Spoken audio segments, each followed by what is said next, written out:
Heather McLean, hello my dear old fruit. Heather McLean says, Harry doesn't look too happy. The expression on his face would turn milk sour. And, well, I couldn't help but noticing, my dear, in that photograph of Harry next to the Nigerian king, or should I say Oluwari, the one with the orange headwear. I'm not sure what they're called, those things. I did try to look it up online, but I couldn't work it out. Perhaps you know. But I think it would be the perfect accessory, wouldn't it, for his dandelion fare, for what's going on Harry's head. It would be the perfect accessory for Harry on a cold day. So I think that he was looking at it and eyeing it up and thinking, ooh, when he's not looking, I'll swipe it, I'll snatch his crown, my dear, just like the wife attempts to do with Catherine's tiara. And that ain't going to happen, and it's not going to wash. Todger and the tea cosy is what you're going to get, my dear. Todger and the tea cosy, the esteemed husband of Adamazi and the justified ancients of Mumu. But we'll return to Harkle business later. Miss Lee NY says, King Charles's new portrait just hit the news here in New York. No, just no. I really believe he should stay on a more conservative track. He should want to keep supporters, not alienate them. Not feeling this thing whatsoever. And I think that's the only comment I've received on that subject so far. But I would love to know your reaction to the King's unveiling of his new portrait by Jonathan Yeo. The new work depicts His Majesty wearing the uniform of the Welsh Guards, of which he was made regimental colonel in 1975, and ultimately it's going to be hanging in Draper's Hall. And the artist said that it was a privilege and pleasure to have been commissioned by the Draper's Company to paint this portrait of His Majesty the King, the first to be unveiled since his coronation. He's also painted the Queen before, as the Duchess of Cornwall, and the late Prince Philip. He says, much like the butterfly I've painted hovering over his shoulder, this portrait has evolved as the subject's role in our public life has transformed, because he began this painting when Charles was the Prince of Wales and finished it when he was king. And apparently the butterfly at the shoulder was the King's idea. I think it's a monarch butterfly, but it symbolises, of course, the chrysalis and emerging as something new. He says, I do my best to capture life experiences and humanity etched into any individual sitter's face, and I hope that's what I've achieved in this portrait. To try and capture that for His Majesty the King, who occupies such a unique role, was both a tremendous professional challenge and one which I thoroughly enjoyed and I'm immensely grateful for. And there were 4 sittings altogether as Prince of Wales at Highgrove, and it ended up at Clarence. And apparently the Queen said when she saw it, yes, you've got him. Yes, you've got him. And that was the thing that I loved. I realise this is going to be a polarising portrait, and I can understand why. I'd love to see it in the flesh, and I'm going to make it my mission to do so. But I think initially it is challenging, and if you're a traditionalist, it's not really going to appeal to you. But what got me was the face. Just as the Queen said, he got him. And we see so many portraits and statues and pieces of art where they just don't quite get him, don't we, my dear? Close but no cigar. In this case, I think the face is just splendid from what I can make out, from what I can see. The expression, the sort of inner monologue, quite fascinating. It's been a splendidly royal morning here in the kingdom. It was just delicious to see the service and dedication for the order of the British Empire, where their Majesties were joined by 2,000 members who hold the Orders Awards, the CBEs, OBEs, MBEs, British Empire medals, knights and dames, all that lot, my dear. And the pink robes, the pink robes were just stunning. And there was gold detailing that was simply breathtaking. And the dress fabric that Queen Camilla was wearing was gorgeous. It's actually Eva Bell silk satin by Liberty of London, and all of the ceremonial awards were established by George V in 1917 to recognise the outstanding contributions to the war effort.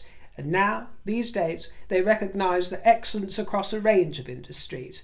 And the page of honour you see and might recognise, because he's been seen a few different times in the role now, is young Ollie Cholmondeley. Yes, it's Oliver Cholmondeley, the son of Rose Cholmondeley, known by the press as Rose Hambury, but she's Rose Cholmondeley, married to David Cholmondeley. And we don't need to go into detail, but we all know the wicked rumours involving her and certain other member of the royal family, and this is yet more evidence, not that any is required, because only fools and mischief makers believe such things, but if any other proof were required that there was some sort of friction or naughtiness going on between the two families, no, I don't think so.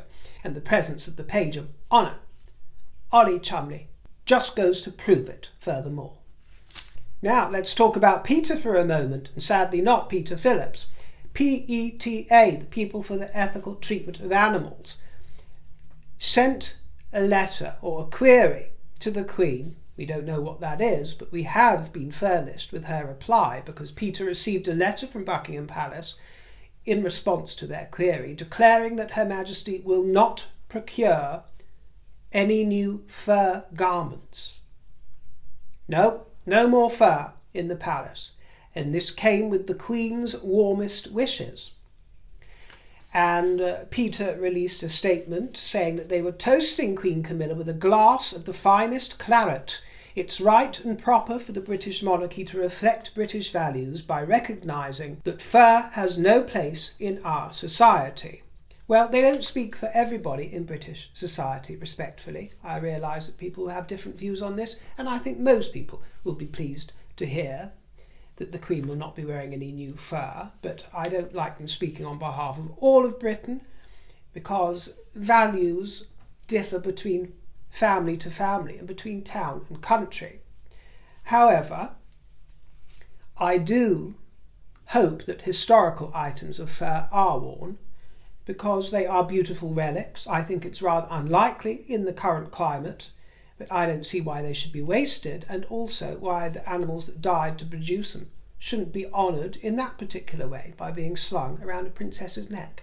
And my heart breaks to think that we won't be seeing Queen Catherine in white fur. But, of course, there are fake versions, but there are all kinds of possibilities in future. The King also took part in an investiture, his first investiture of the year, I think, since his diagnosis. This was at Windsor Castle, and I talk about it all the time on the broadcast. I'm always referencing her in her books, such as Polo and Riders and Rivals and The Man Who Made Husbands Jealous. Jilly Cooper, darling Jilly, isn't she wonderful? 87 years old, the Bonkbuster Queen. And her 52nd book has recently been released, called Tackle. At least it's not called Todger, with the escapades of Prince Harry and Sasha Walpole. You never know, might have used it as an influence for this. She's one of the Queen's friends, of course, as well. They adore her. But she becomes Dame Commander. Wonderful. Dame Jilly, just fabulous woman. Love her to bits. And Justin Welby received his knighthood, which I thought might be touch and go after the wobbly way that he administered the crown to the new sovereign's head, but the Archbishop of Canterbury becomes a Knight Grand Cross of the Royal Victorian Order, as does David Hoyle, the Dean of Westminster, who you'll also recognise from all the royal goings-on, if you're not already acquainted with the religious Church of England business. And another one that I wanted to make note of was the Labour MP Margaret Beckett. Not that I know anything about the gal, but she becomes Dame Grand Cross. And I just had to mention the coat, this fabulous coat that she was wearing. Quite delicious, isn't it? Wonderful. And Westminster Abbey has announced that they are going to be constructing a new building in the King's honour. So this is quite exciting, because it's going to be a major project that's allowing visitors to enter via the Great West Door, which is going to offer them an immediate view of the nave, and it's going to allow commoners to follow in the footsteps of royalty, kings, queens, and royal brides, and all that jazz. And the hope is that it will be completed sometime in 2026, so that's quite ambitious, just a couple of years away, and it's going to be a single-storey building, and they're going to do it sympathetically to the Gothic style of the Abbey, and the plans have been inspected by the King and improved by him, presumably. And it's going to incorporate English stone, oak and lead. So hopefully you've been reassured in some small way that real royal business is going on unimpeded and with aplomb throughout the kingdom and beyond. But We cover both ends of the lollipop, the shiny and the fuzzy, in this broadcast, so I must return to the subject of Nigeria, that rum subject. And I'm going to open on that subject with a comment from somebody called Nadine, who has educated us, because Nadine is a Nigerian living in the kingdom, and I thank you for educating us on Nigerian royalty here. And I should also mention that Nadine is a very favourite name of mine, and I know that it's pronounced Nadine in other places. You might be a Nadine, but for me it's Nadine, unless you're talking about Easter Parade. Now that she was a Nadine, wasn't she? The Anne Miller character. Wonderful. But I digress. Nadine was the name of my very first best friend, Nadine. And when I hear it, affection washes over me, my dear. You know those childhood memories. I suppose my first memories of her was when we were about 3 or 4 years of age. That's when I can recall. I can recall being at playgroup with her. You know, the little kindergarten affairs at playgroup. And I always remember one of my first memories, she did a great big sneeze. I mean, we were only knee-high to a grasshopper, my dear. But this big sneeze was coming. We were standing there looking at each other. And as she sneezed, the snot ran all the way to the floor. I've never seen something before or since like it. The snot in two faucets running, came out of each nostril, all the way to the floor, and then sort of rebounded like rubber, almost all the way back into her nose. It was quite astonishing. We looked at each other stunned. The lady next to us, the assistant, didn't know what to do. She ran to get a kerchief. And we burst out giggling. Absolutely burst out giggling. It was disgusting, but absolutely hilarious. So that's one of my earliest memories. That explains a lot, doesn't it, my dear? But oh, Nadine. And we still speak. We don't see each other often at all. I would like to see more of her, but we still speak and text at Christmas time, this kind of things. Nadine, you bring me back, dear. Nadine, Nadine. She goes unseen. Right, your comment, my dear. As a Nigerian living in the kingdom, one can buy anything in Nigeria, especially titles. Why do you think there are so many titled folks? There's literally a king in every borough. Oh, this explains it.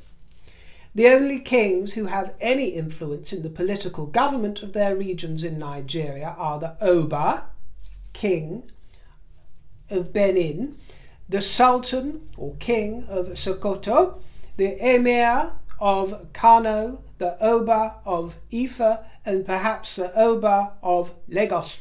The whole circus is just what it is, PR stunt. Well, she's a stunt queen, isn't she? The real Nigerians, not the socialites attending social events for their social media content, do not care and can see right through Harry and Meghan. And I know that all the talk over the past few days has been surrounding delinquency, which is a delicious title. And it's something I thought of addressing in a video yesterday, but I intuitively felt that it was a mischief of the press, and I think it's a much of a muchness, to be honest with you, unless further stuff comes out. And I'm glad that I kept my counsel, because I think there's been a rather hysterical reaction to it, where I really don't think that there is too much fire coming from this particular brand of smoke. But it was juicy headlines nevertheless. But we're talking about the $200 filing fee that apparently went missing in the post.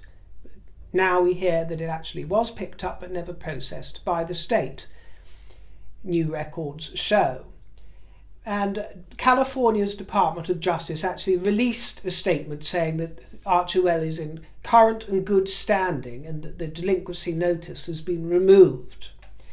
And Archewell bugled forward to tell us that we have diligently investigated the situation and can confirm that the foundation remains fully compliant and in good standing. Due payments were made promptly and in accordance with the IRS's processes and procedures. Furthermore, all necessary paperwork had been filed by the foundation without error or wrongdoing. Now, this is something. Gavin Newsom sprang up today to their defence.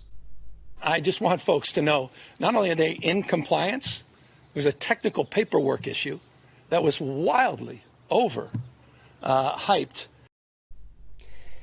In essence, I do actually agree with him. unless there are more sinister things uncovered down the line. I actually agree with him in many ways, because I don't think this is some great big misdemeanour on behalf of Harry and Meghan. It was an oversight, whether it was from Archewell or whether it was from the state, which actually seems more likely at the moment.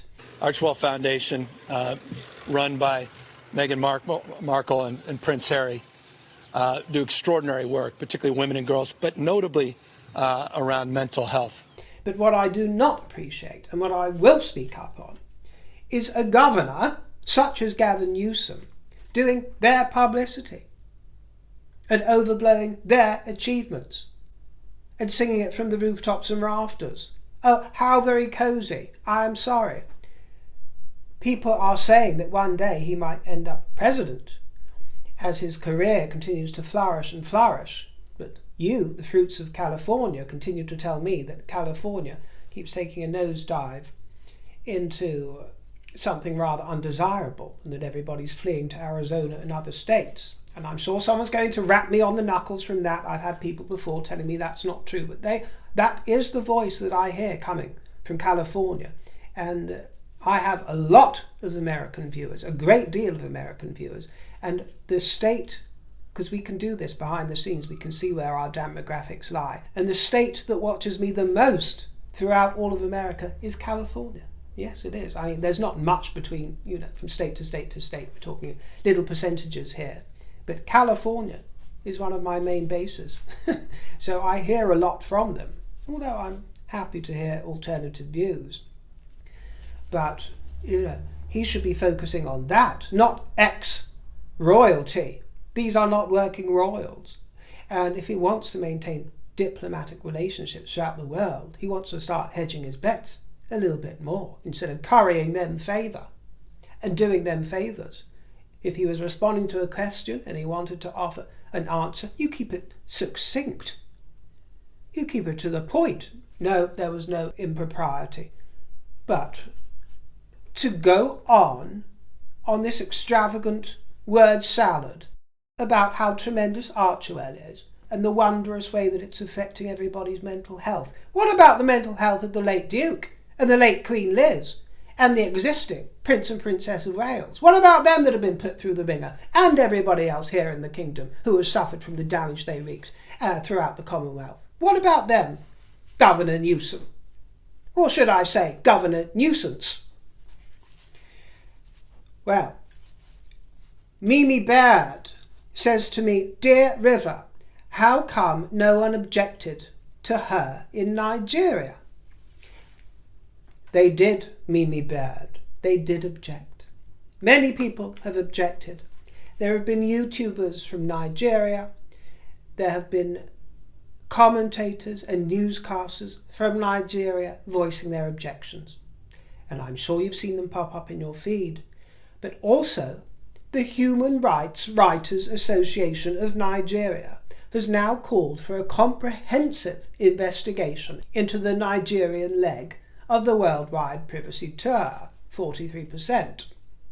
Yes. Yes, lovey. Concerns have been expressed over the funding of the visit. Was it accounted for in the existing budget allocations? And demands are also being made for full transparency with regards to the financing of arrangements. And the national coordinator of this association noted how the British government explicitly disassociated themselves from this jamboree. And I will quote from that.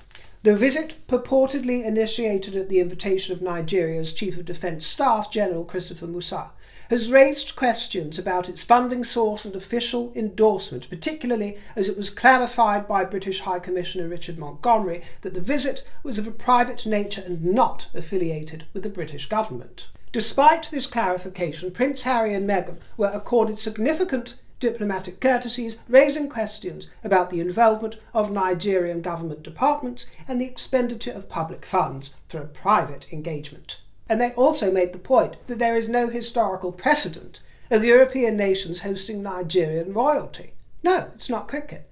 And this raises concerns about the allocation of public funds not aligning with diplomatic norms and priorities. Alien to protocol. Alien to protocol. And one might argue that Invictus in general would be good for the government and good for the country and bring in industry and pull in some sort of reputation. But I'm afraid that does not excuse the indulgence and the encouragement of the model of a royal tour. You know, if you're going to do it your way. Don't copy and model an official royal tour so we get this mini sham of a royal jamboree. That's what I won't have, and what my fellow kingdomers will not have. You will not do this meek and weak impersonation of their majesties or of the Prince and Princess of Wales. Trussed up and trumped up and rolled out as if you are the Perrons on parade. I don't think so, my dear. Don't pee on my leg and tell me it's raining, because I won't stand for it. Walkabouts and ceremonies, being hailed as princesses and the justified agents of Mumu. I'm not having it.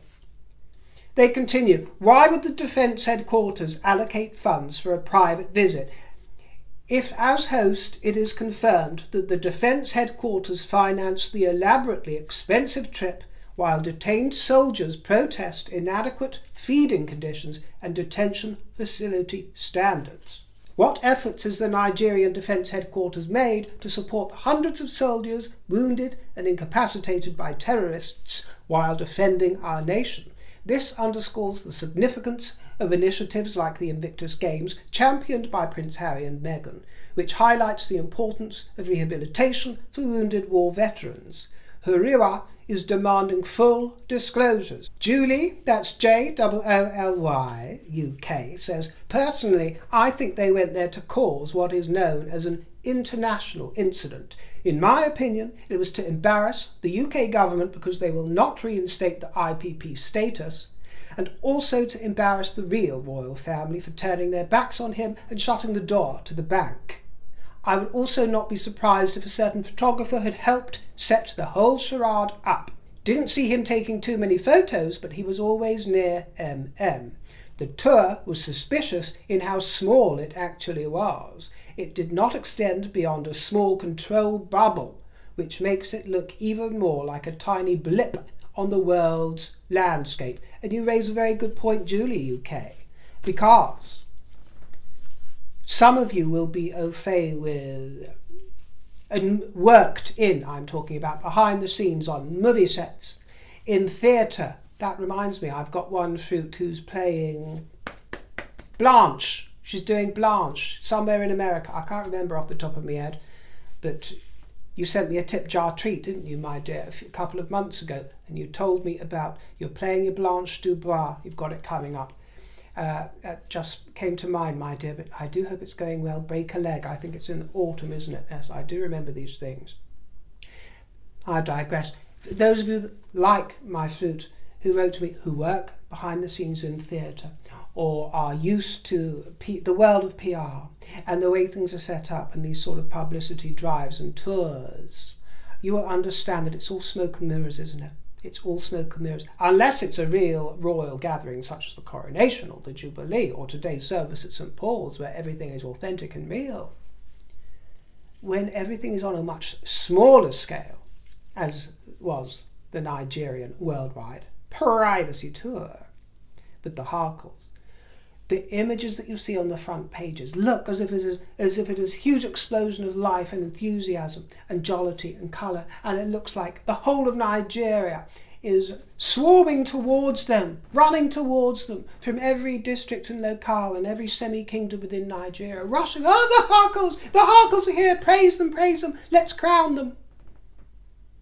No, my dear, that was not the way. You can make the microcosm appear a macrocosm if you're clever with your photography and your stills. Some of you might have gone to watch a television show being made and expected a great big audience there, but you find that there's only, I don't know, maybe 25 or 30 people in the audience.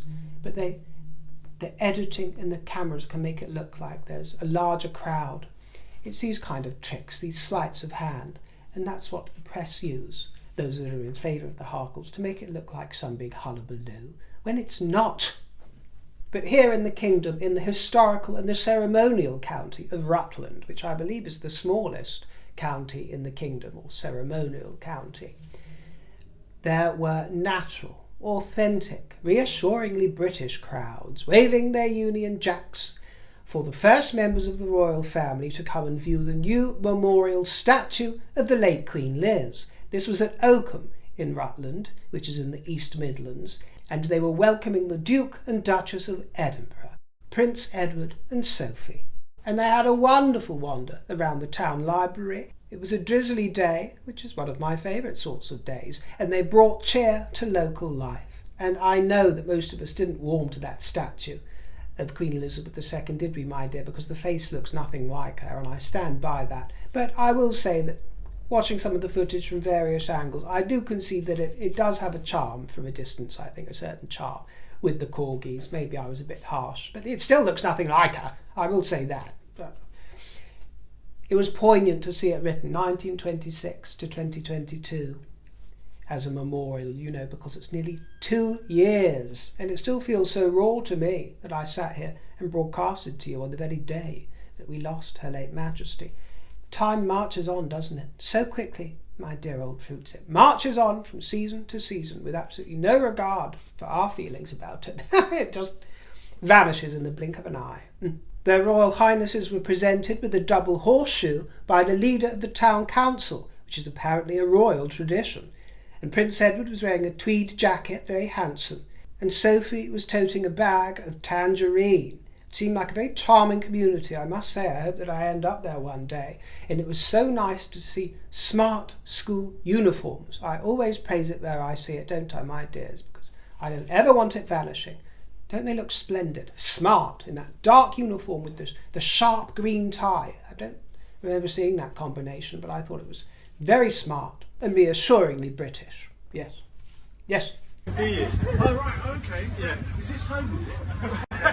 It's where the heart is, isn't it? Oh, I see. Very good. Excellent. Right. Just happen to be visiting you. Day off. Day off. Very good. Excellent.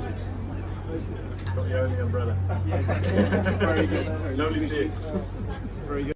And the Duke of Kent was out and about, marking his 55 years of service and commitment to the Royal National Lifeboat Institution, with a visit to Fraserburgh Lifeboat Station.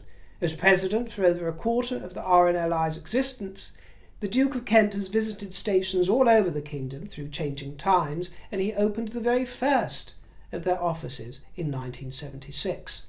This week, the RNLI proudly announced that the King is to become the new patron of this life-saving charity, succeeding the late Queen Liz and continuing the tradition of patronage by the reigning monarch. The Duke presented the lifeboat station with the very first house flag of the new patronage, featuring the King's crown.